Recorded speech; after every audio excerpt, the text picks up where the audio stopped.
The next creature we're going to talk about is that of the Iron Golems. These golems endure even past their creators, and that's actually one of the cool things about it. So, like, if you have an ancient place, you can throw them in there. I'm going to talk a little bit more about how you can use them in your campaigns, but I'm going to talk about their just general attributes now. So, they have magic cores that power this protective armor, and they're usually bipedal, but I presume you could actually probably create one that is, different, like a dog or something like that.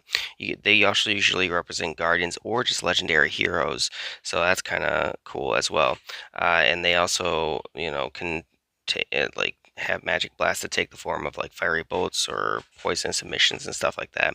And now we're going to talk about their stats, and then we can talk about how we might use them in the campaign, maybe, or want to. So they are pretty dang strong. They're CR 16.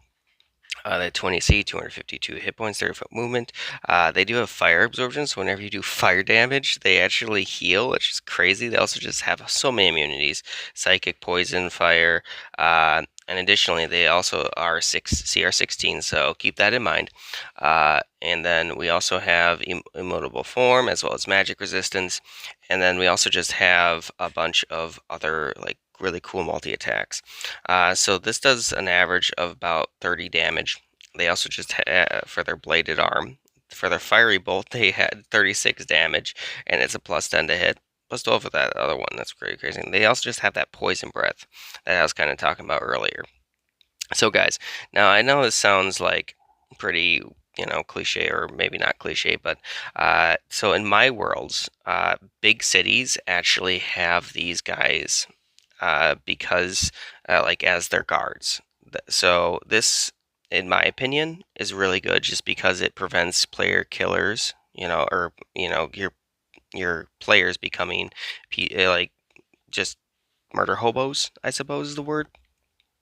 Because yeah, the players could deal with a bunch of guards, but if you throw one of these guys and try to demonstrate, I only usually put one per city, and it's, unless it's like the capital or something, then they might have more. So that's how I use them. You can also put them in like as maybe a riddle master. That'd be kind of pretty cool, in like an ancient dungeon.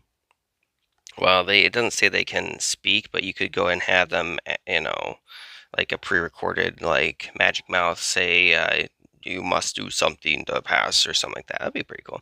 So I would actually throw these at any level game just because they're not necessarily known to be a direct threat. They're just kind of meant to guard areas. Anyway, kind of crazy, kind of